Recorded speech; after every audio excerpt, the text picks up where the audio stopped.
Hi guys, the Security Minister Dan Jarvis appeared on GB News where he got a bit of a grilling over asylum seekers and the accommodation that they would be placed in if they are successful in their claims.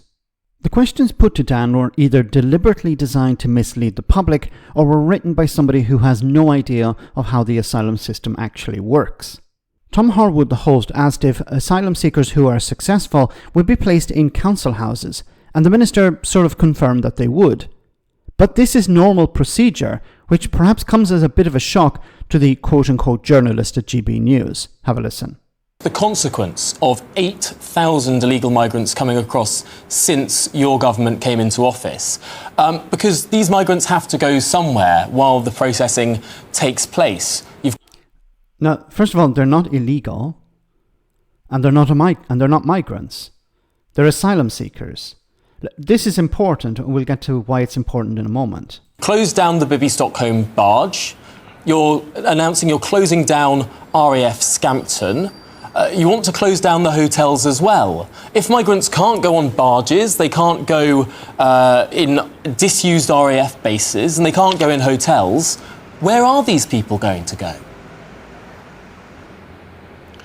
Well, none of the things that you've just mentioned represented good value for taxpayers' money. We've inherited a situation where we've got a cohort of 100,000 people who haven't properly been processed by the previous government. They didn't focus on processing the asylum returns, and instead all of the eggs went into the Rwanda basket, which was ultimately a kind of a failed process. So what we've done is reinvest that resource more effectively. So we're in the process of getting 1,000 more caseworkers so that we can much more effectively process those who've made claims for asylum. Where those claims are successful, we'll be providing accommodation for those people in the normal way, but where they are not successful, those people will be returned. Minister, you spoke through those words pretty quickly there. You'll be providing accommodation for those people in the normal way. You're going to be putting them in council houses. No. The point I was making is that we've inherited a situation where the previous government effectively stopped the processing of those who've made asylum claims, and that meant we had this perma backlog of 100,000 people, some of whom were accommodated in hotels at huge expense to the taxpayer. That is not the way to process people's asylum claims. But we've established you're not going to be putting people in hotels, 1,000 more caseworkers, or RAF bases, or barges. You say they're going to be accommodated in the normal way, those that are approved, and we assume that the vast majority of these people are going to be approved. That's all of the indication from your government to this point. No, that's not what I said, Tom. The point that I made was that where people had been processed through the system, and that wasn't happening before, they will either be returned, or if their asylum claim is successful, then they will be processed in the normal way. The problem that well, not necessarily. Well,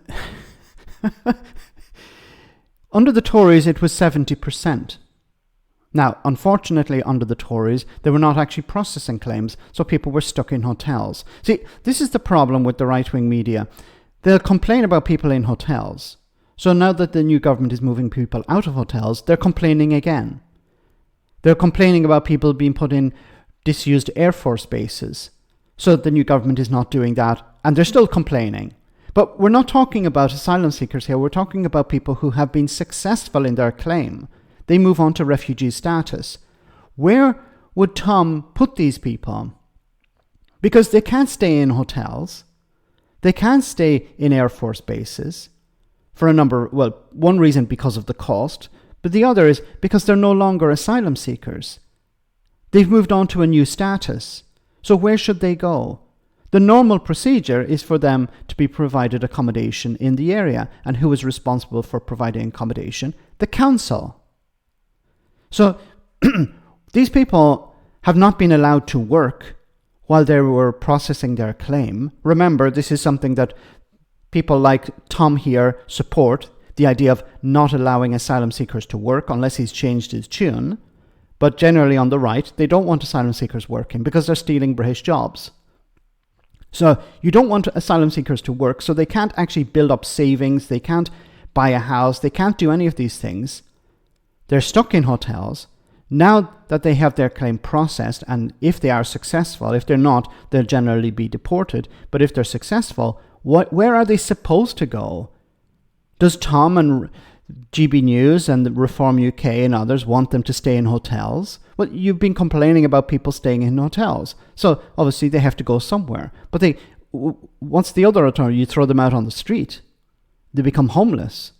And then that becomes another problem. Because homeless people need to go somewhere. They need accommodation. If they end up homeless on the street, they may get involved in crime. Then you complain about that as well. They have to go. So if they have followed the procedures, they've done as they were told to do, put in an asylum claim, have that claim processed, and if they're successful, they're following the rules.